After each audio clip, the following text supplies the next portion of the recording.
I'm Davy. I'm going to start us off by asking you to remember or imagine a time before you were born.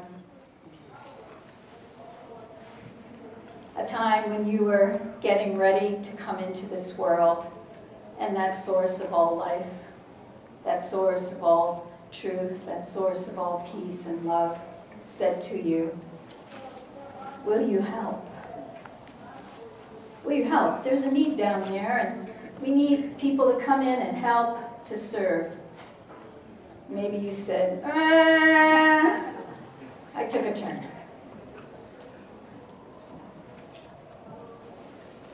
Or maybe you said, well, all right. Or maybe you said, I will.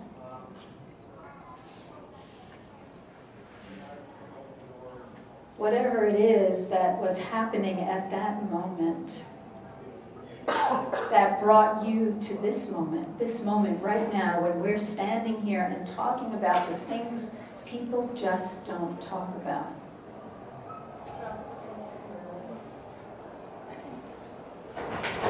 That promise that you made, that covenant that you made to participate, to remember that you are part of one great whole. That is what we're here to talk about. And so maybe it's just as well we have a cozy environment, because we're talking about something that's pretty intimate, huh?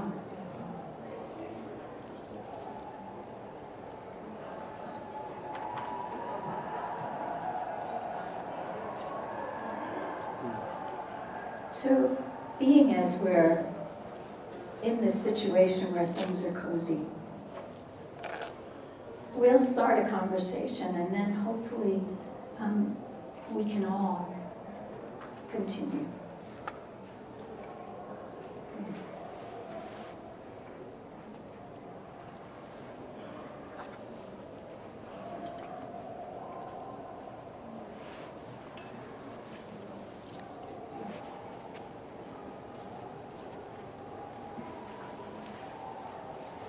Thank you.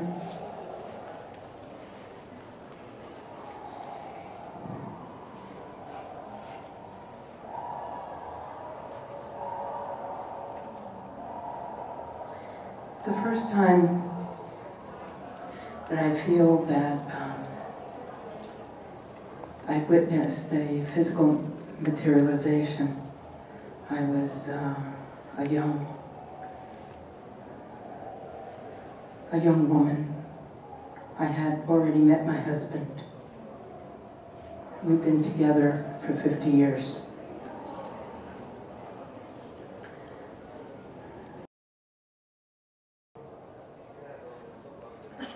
The beloved mother appeared to me, and she called me as daughter, and she called me as child.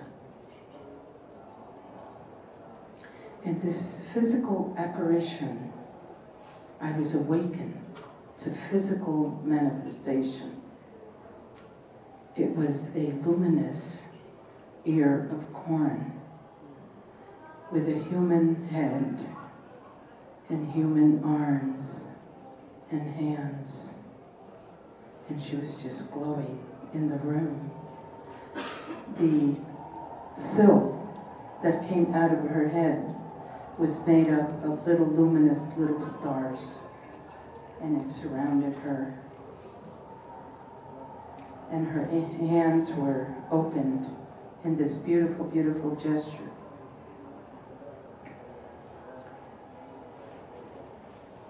And she said to me,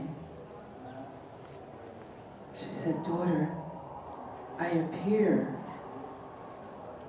to the people of the world when the earth is in crisis."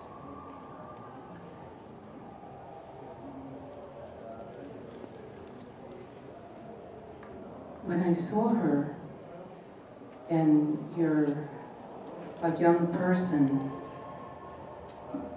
it seems that I did not have the capacity to think beyond the moment.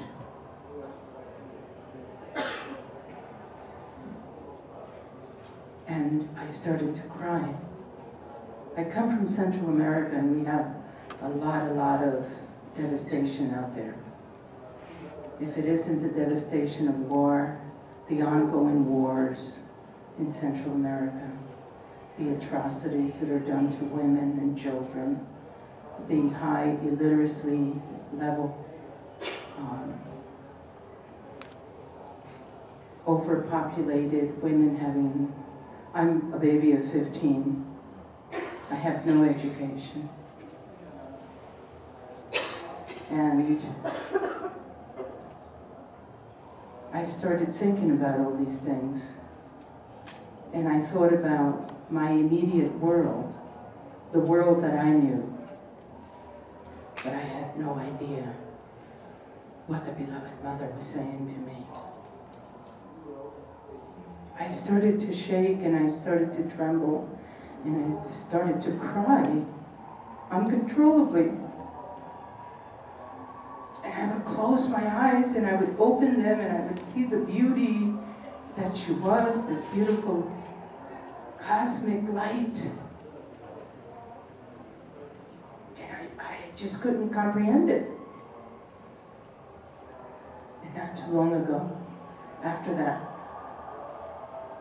my husband said to me, at the time we were just boyfriend and girlfriend, he said to me, it sounds like you're really missing your home. And so he invited me to go to the botanical gardens. And as I started walking into the botanical gardens, what I remember seeing was this huge dome that was made out of glass. And I started to walk towards it. And when I crossed the door with my first steps, the cosmic voice came back. And the beloved mother said to me, "Child, take a look at that. That's the future of humanity." And I started to shake again. And I started to scream to the universe. And I said, "Beloved mother, this can't be. That we can bring the rainforest into a glass container. How could this be?" I couldn't even speak. I couldn't even cry. I couldn't do anything. My husband put his arms around me and he said to me, "What is going on?" And I remember just grabbing his body and just screaming inside his chest. And I said to him, "This is the future of the world."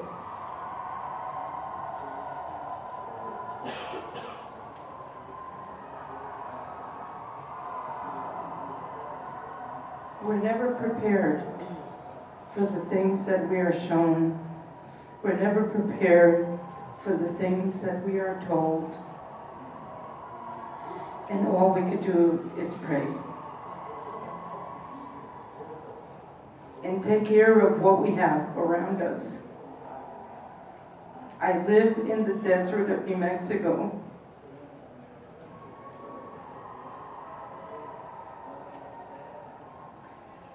And there are the most beautiful little animals that are coming there every day. I have made a little home for them, and I take care of them day and night. And I talk to them, and I pray to them. They're not only physical little animals, but they're also spirit animals. I'll give you an example. Last year, there was a celestial serpent that came into the property. And this 40 acres is 1,000 feet square. And on the east wall, she came moving this beautiful rainbow light. And I remember just running out into the east side of the property and talking to her and saying to her, I'm so happy that you're here. I'm so happy that you're here visiting. And then I said to her, I said, but don't leave, you can stay here because I'll take care of you. And then she was so big. And I remember that she was pregnant.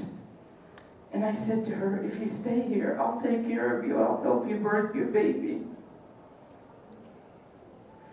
And so every day I would walk that 1,000 feet and I would just talk to her and stroke her. And on December 18th, she had a baby.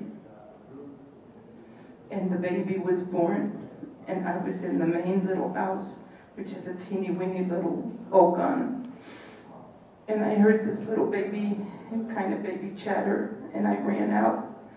And it was a cosmic chatter. It wasn't like anything that is in the physical. And I ran out, and there was this baby out there. And I said, little baby, you're so beautiful. And the baby said to me, I'm hungry.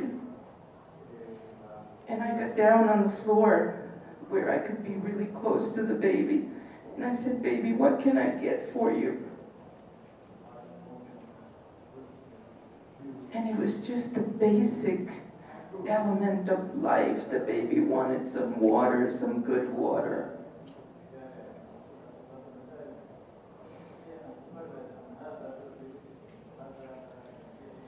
And of course, the baby said that he also wanted some greens.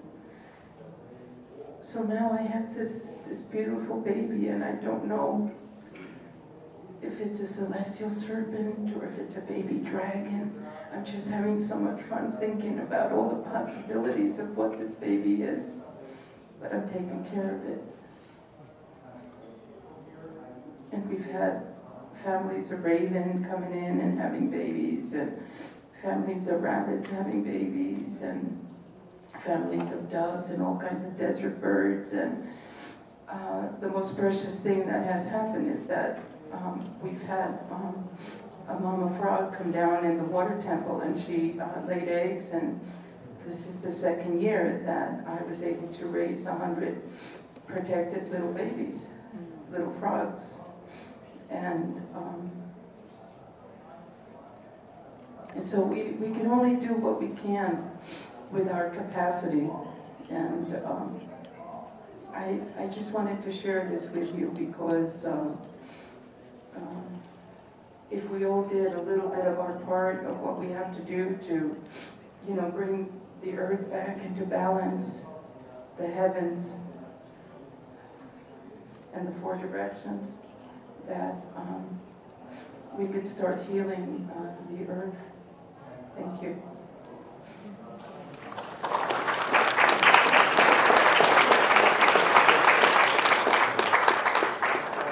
Greetings. I always love listening to that from Grandmother Floridamaya.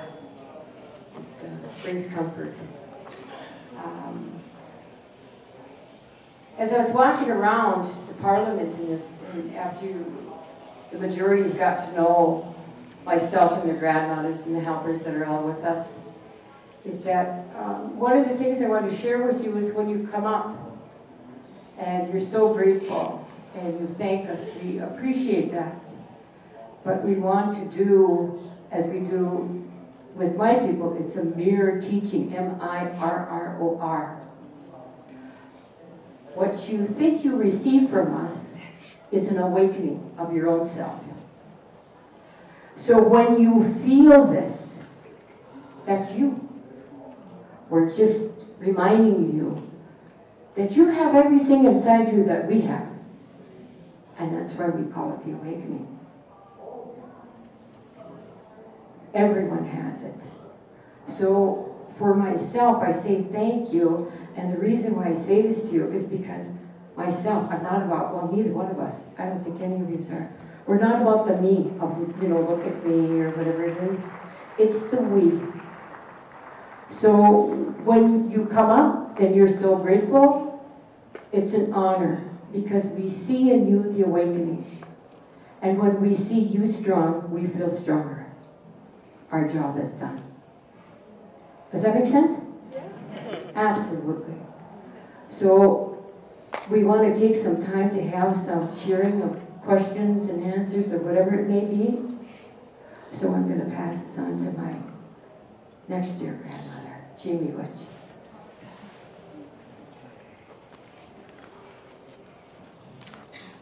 Miss Scully. Oh my God, I'm always so excited when I see the room filled and many, many faces, and it's just wonderful. So I want to ask you a question. How many of you know someone when they walk into the room, they just absolutely light it up? Don't you know people like that?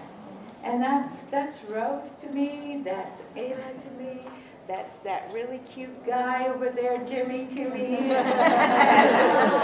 and Grandmother Mary in Florida Mayo, and Debbie. We like to light up the room, and it's a wonderful feeling. So my next question is, how many of you know someone when they walk out of the room, they light it up? So it's like, oh my God, we're so glad they're out. We can breathe now. It's all about the energy we carry. It's all about what we choose to take with us on our journey, and the type of baggage that we choose to take with us. We're all balls of energy. That's all we are. And people feed off of your energy. And you feed off of their energy. It's a powerful thing to think about. So do you light the room up when you're in it, or do they wait for you to leave so there is light? So it's a question we must always ask ourselves, and it is an important question.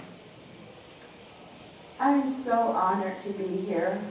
My name is Pershli Ami Tawamana in Hopi. I am of Hopi descent, and I'm honored to be one of the people of peace. And it is our job as Hopi people to bring peace to the universe. And creating that has been a real challenge for all the people in my tribe, not just for me. So it is important that I make sure that my life is always surrounded with peace. But I don't have all the answers. And I'm going to share a little bit about what the legendary Dwarf Chief Crow said. I can give you nothing. You have everything that you need to become powerful. Sharpen your senses as you sharpen your knives. You have a will. Learn to use it. And he said this years ago. And it is our native wisdom that we constantly look into ourselves to understand that we have power beyond our imagination. I've traveled with the grandmothers, and we went on a journey last year, and we're starting our journey from this point. And we have such a riot when we are on our journey. And poor Debbie, it's like herding cats. How do you get them all to go in the same direction and follow your direction? But the wonderful thing about it is that we always have chaos. And the wonderful, even more wonderful thing about it is that the end of that chaos is always a miracle. And every miracle is greater than the miracle that came before it. And so it is in our lives, is that when we are going through chaos, the miracle that follows, sometimes we don't even see it. We're so fixed on the chaos that we don't see the miracle. I'm going to share a quick story with you about the mesquite tree. Did you know that the mesquite seed is one of the hardest seeds to germinate? And nature figured out the best way for this seed to germinate, and that is to have a cow eat it. Why? Because the cow has 4 stomachs. And the seed has to travel through each one of those stomachs, and in that process is broken down by the acid that exists in that stomach. So when it comes out the other end, and it's sitting in a pile of crap, that is the best environment for it to grow. So if you're sitting in a pile of crap, you are just about to start to germinate.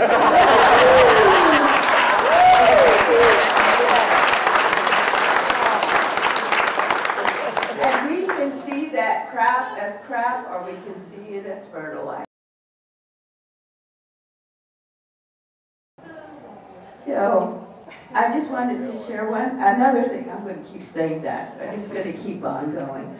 They asked us in one of the sessions, oh, do you guys have a PowerPoint? And I said, oh, yes, we do. I'm the point, and there's the PowerPoint. No, that you didn't miss it. We do have a PowerPoint. Okay, and a couple of things I want to share with you, then I want to hand the mic over to my next grandma. I do a thing that I love to write, what I call butterfly inspirations. And I'm going to share one. I pick them out. Sometimes I hand them to people. But this one seemed to come to me that I needed to share this with you. And it's called Acceptance. Today, I open my mind and my heart to accept all that life has to offer. I understand that I may not always recognize the lesson or the value of all of my experiences, and must learn to be patient and accept that in time I will know the true meaning of all that life has given me. I accept my greatest gift of now, and pray that I will not waste it by worrying and complaining. Instead, I will use now to fill my life with happiness and success. I accept that unbalance comes when I feel I have lost control. I accept that there are times and situations that are beyond my control, but how I respond is still in my control. When these prayers, these inspirational notes started coming to me, I knew that it wasn't from me, but it was from the Creator, for me to deliver this message to wonderful people such as yourself. Now, I want to leave you with grand wisdom, and I didn't have it on a card. But I made this t-shirt. Unfortunately, I don't have it for everybody, but if we can remember that every finger on our hand should remind us, G-R-A-N-D.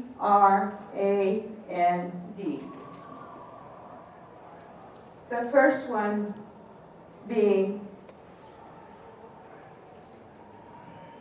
gratitude. Express gratitude.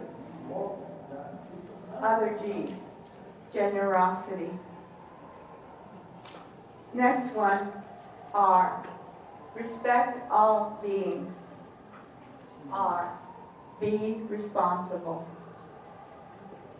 A, seek accepting. A, always be accountable. N, nurture your gifts. Remain neutral. D, walk in dignity. The other D, be devoted to love and happiness. Esqually, it's always a pleasure for me to share my commitment to who I am and that I stand in behalf of my children and my grandchildren.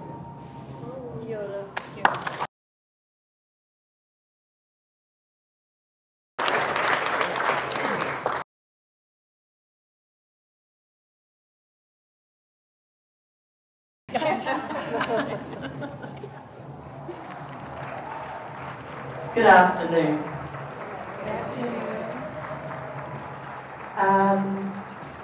I want to share what it means to be a grandmother for me.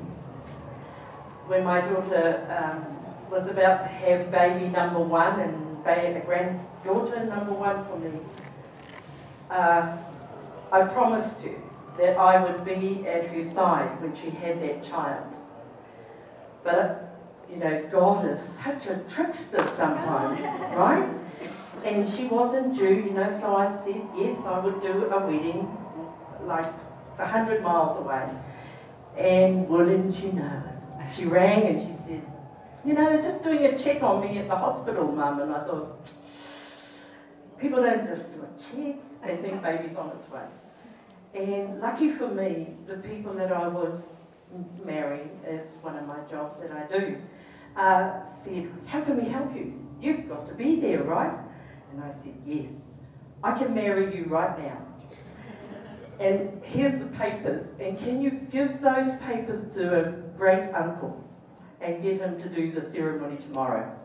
And you will sign the papers like as if it was for the first time. And they did that and I was on my way.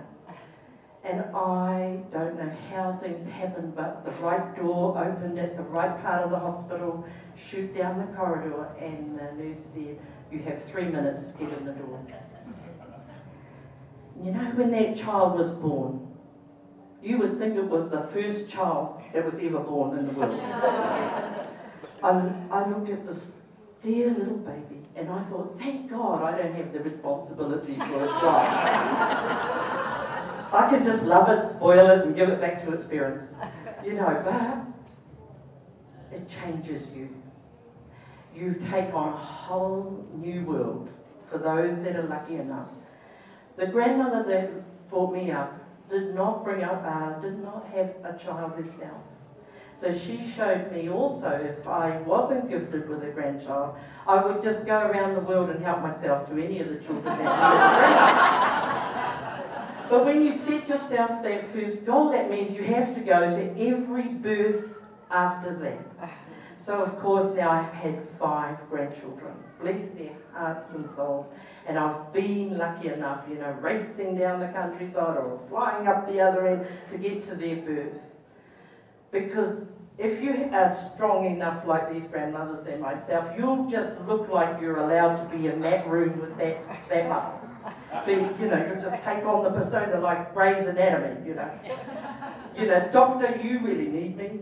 Nurses, you really need me. That child has to have me in the room. I just want to share what my grandmother taught me.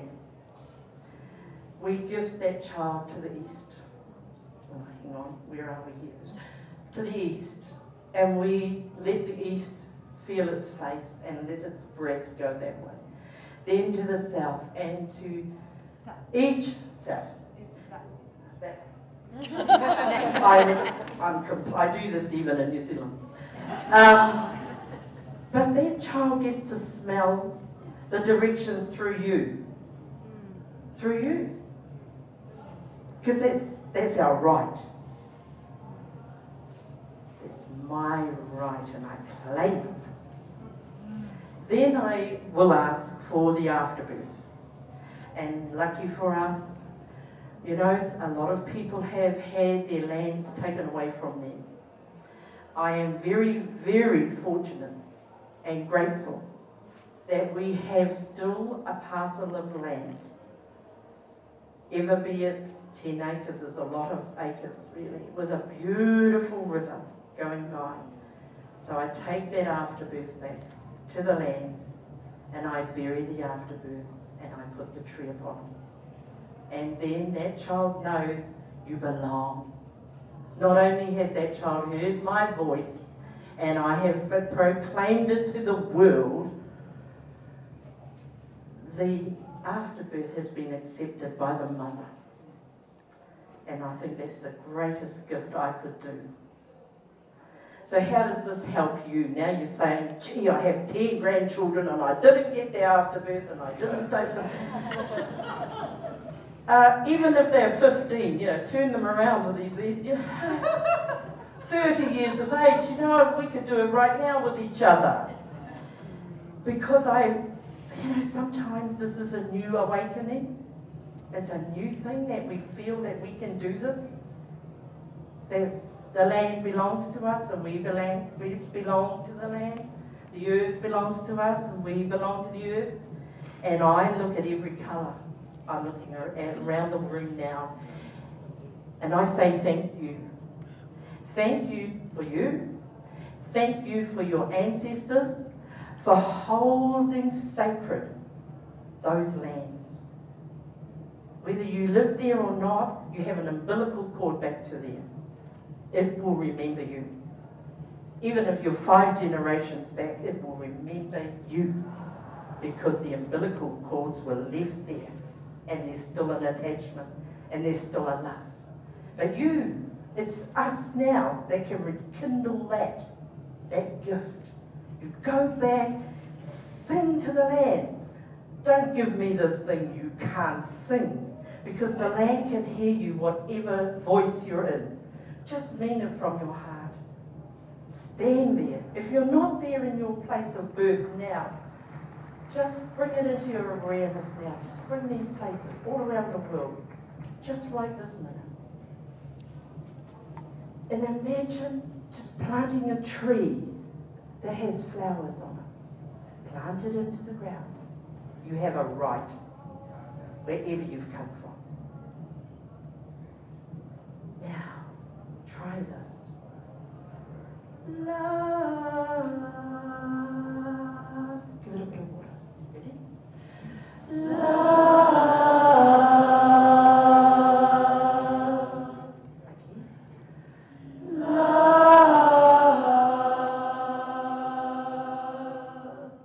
From your heart.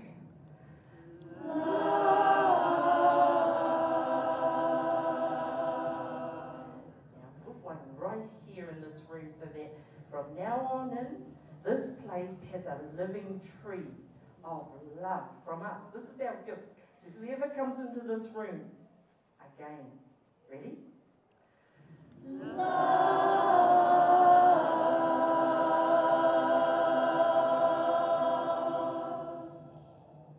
How easy was that? Kia ora. Kia ora.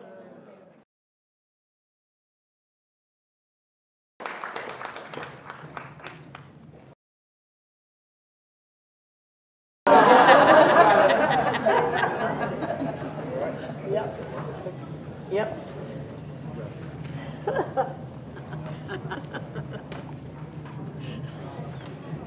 You know, I love the child in myself, eh?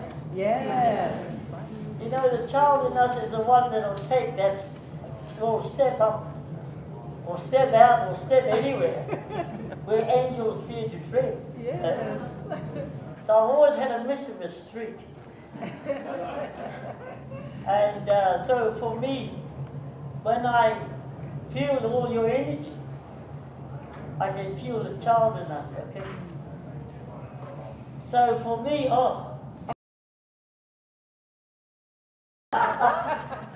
I'm so used to just speaking out right out into the wilderness, you know? Because where I live, We have 600,000 hectares of indigenous trees.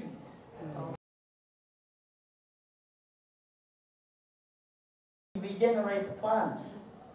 So that's the world I come from. And so for me, I have grandchildren, great-grandchildren who live with me, and they keep an eye on me and they try to control me.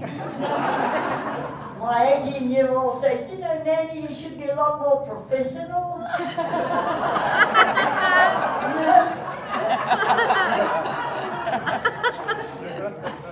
You need to watch yourself sometimes. He's 18 going on to 80. He also said to me, you know, people should stop driving when they turn 75.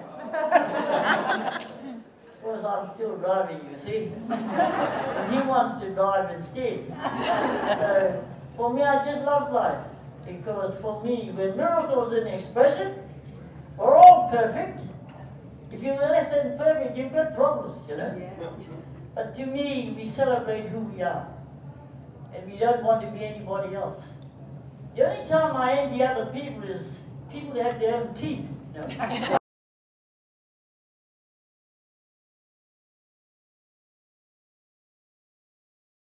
Even with my teeth out. So to me, we deserve to celebrate life every day and not take any day for granted. So Mani Maria Turuki Rose Pere from Waikato Morning, New Zealand. So if you come there, you know where I hang out. And all you have to do is ask for Auntie Rose. The whole world knows who I am. So you'll be able to find me. But I want to thank these beautiful grandmothers for inviting Jimmy and myself to come to this, you know, this gathering of, well, just brothers and sisters as far as I'm concerned. So we're all brothers and sisters. Do you like this sister? You better. Yes. You know? Yes. We love you. Because as far as I'm concerned, no, we are one. And in my tradition, we see the whole of humanity as Ngāti Rā. We are just one with the living sun and the living breath that we all have. So that in my culture, we have what we call a hongi. Come on, Jimmy. Now, the hongi is to remind us that we are related to all the birds. That's the wingspan of the birds. Your eyebrows. Got eyebrows, people? Okay? The eyebrows are also, that's the tail of the whale, and that's the nose. This is the tree here, the crown of the tree. The nose is the trunk. And then when we hongi, we press the tip of the nose and also the forehead to remind ourselves that we have the one living breath. And to also remember that we are related to everything that exists. For us, whānau is every living thing that gets sustenance from our earth mother, our beautiful earth mother. Whānau. Every living thing. We do not see birds, fish, all those are separate from ourselves. We see them as whānau. We see them as family. And so, when we hongi, we remember that. So we'll just show them, Jimmy.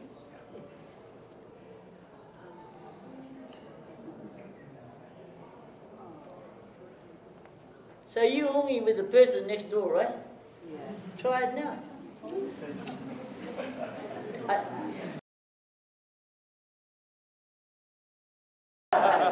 I just want to have a bit of fun. Don't take too long.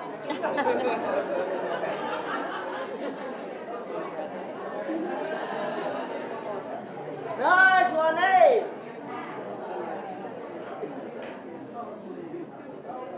I was going to say a hug, but you know, leave that for another time, right?